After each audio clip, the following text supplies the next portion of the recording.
ಗೃಹಸ್ಥಾಶ್ರಮಕ್ಕೆ ಕಾಲಿಟ್ಟ ಸೇವಾಲಾಲ್ ಶ್ರೀ ತಿಂಗಳ ಹಿಂದೆ ಮಹಿಳೆಯೊಂದಿಗೆ ವಿವಾಹ. ಸುವರ್ಣ ನ್ಯೂಸ್ಗೆ ಮದುವೆ ಫೋಟೋ ಲಭ್ಯ. ಸಿಎಂ ಸಿದ್ದರಾಮಯ್ಯಗೆ 68ನೇ ಹುಟ್ಟುಹಬ್ಬದ ಸಂಭ್ರಮ. ಪ್ರಧಾನಿ ನರೇಂದ್ರ ಮೋದಿಯಿಂದಲೂ ಶುಭಾಶಯ. ಅಭಿಮಾನಿಗಳು ಕಾರ್ಯಕರ್ತರಿಂದಲೂ ವಿಶ್. ಮೈಸೂರಲ್ಲಿ ಕಾರ್ಪೊರೇಟರ್ ತಂದೆ ಮಾದಪ್ಪ ಹತ್ಯೆ ಪ್ರಕರಣ. ಹಿರಿಯ ಮಗನಿಂದಲೇ ಅಪ್ಪನ ಕೊಲೆ. ಆಸ್ತಿ ವಿವಾದಕ್ಕೆ ತಂದೆಯನ್ನೇ ಕೊಂದ ಮಗ. ಲಂಡನ್ ರಾಣಿ ಮೇಲೆ ಐಸಿಸ್ ಉಗ್ರರ ಕಣ್ಣು. ಬಿಬಿಎಂಪಿ ಚುನಾವಣೆಗೆ ಸ್ಟಾರ್ ರಂಗು. ಕಾಂಗ್ರೆಸ್ ಪರ ಖ್ಯಾತ ನಟ ನಟಿಯರಿಂದ ಪ್ರಚಾರ.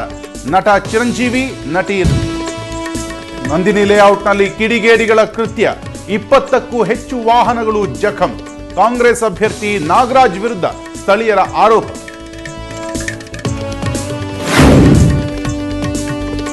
No sweet no cake. ರೈತರ ಸರಣಿ ಸಾವು ಹಿನ್ನೆಲೆಯಲ್ಲಿ ನೋ ಬರ್ತ್ಡೇ. ಮೈಸೂರಿನಲ್ಲಿ ಸಿಎಂ ಸಿದ್ದರಾಮಯ್ಯ ಹೇಳಿಕೆ.